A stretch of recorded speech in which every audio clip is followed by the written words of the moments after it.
El bien y el mal son dos opuestos que aparecen enfrentados aún desde el relato mismo del Génesis, en donde con su propio estilo literario se nos habla acerca de cómo el hombre toma en sus manos algo que es resorte de Dios, saber qué es lo que está bien, qué es lo que es bueno para nosotros y para nuestras acciones, porque evidentemente solamente Dios en su omnisciencia puede saber acerca de las cosas, de los actos y de las consecuencias, qué es lo verdaderamente bueno. Así como diría San Agustín, lo bueno es bueno aunque nadie lo haga, y lo malo es malo aún incluso cuando todos lo hagan.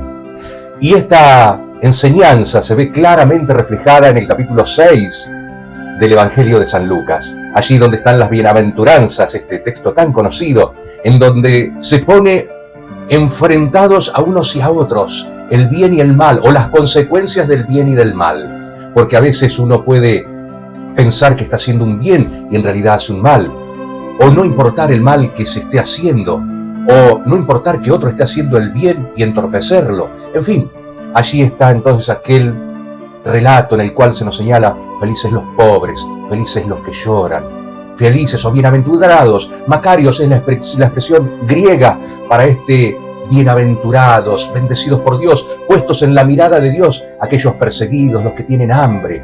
Y se contrapone a los que lo tienen todo, a los que persiguen, a los que se sienten halagados, a los que no tienen necesidad.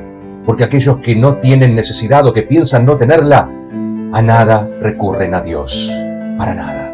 En cambio, los más necesitados sí, saben que en Dios está su esperanza y está su último refugio. Es como si alguno de nosotros tuviese una persona muy querida que nos quiera mucho, un padre, una madre, un hijo, una hija, un amigo, una amiga, y que en un momento en el cual estamos mal, sabemos que va a estar llegando para consolarnos, para ayudarnos, para acompañarnos, para salir de ese momento. En esto decimos: qué bendecidos somos de tener a esta persona, ¿verdad? Bueno, esto es lo que pasa con las bienaventuranzas. No es que Dios diga que está bien que la gente sufra, que la gente sea perseguida, no. Pero hay una triple dimensión, una triple mirada que tenemos que tener. En principio la de Dios, que pone sus ojos en aquellos que están necesitando, que no tienen nada, que son perseguidos, excluidos, insultados.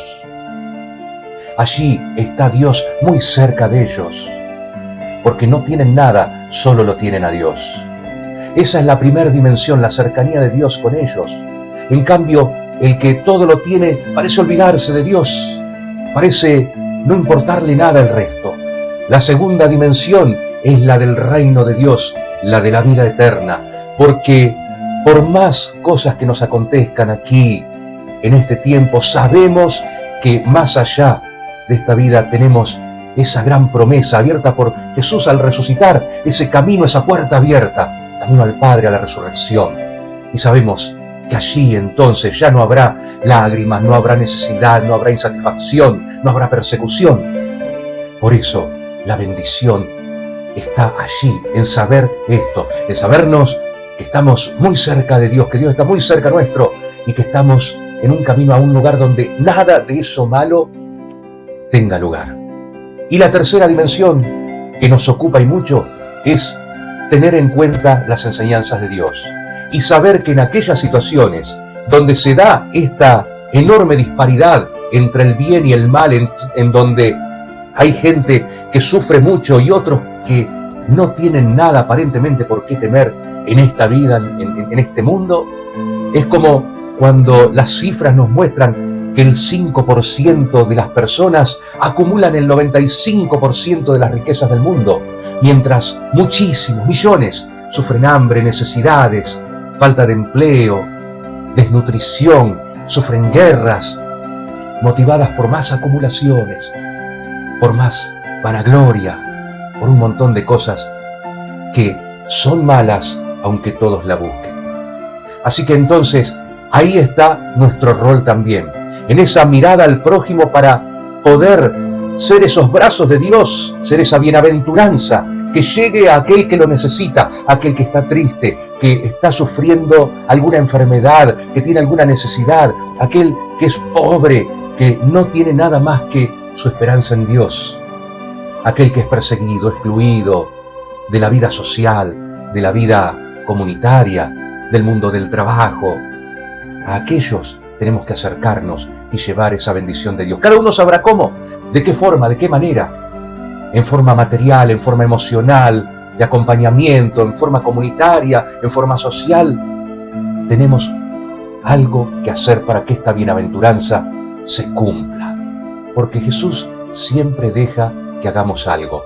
Alimentó a miles, pero hubieron siempre panes y peces dispuestos a ser ofrecidos.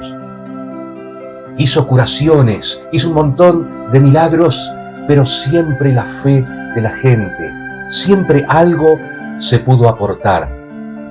Pienso en aquellos hombres que bajaron en la camilla desde el techo al paralítico. Siempre hay algo que podemos hacer para acercar a Dios a través de Jesús, la verdad, el camino y la vida. Y que en esta diatriba entre el bien y el mal siempre escuchemos a Dios para saber qué es lo bueno y hacerlo, aun cuando parezca que todo se vuelve en contra.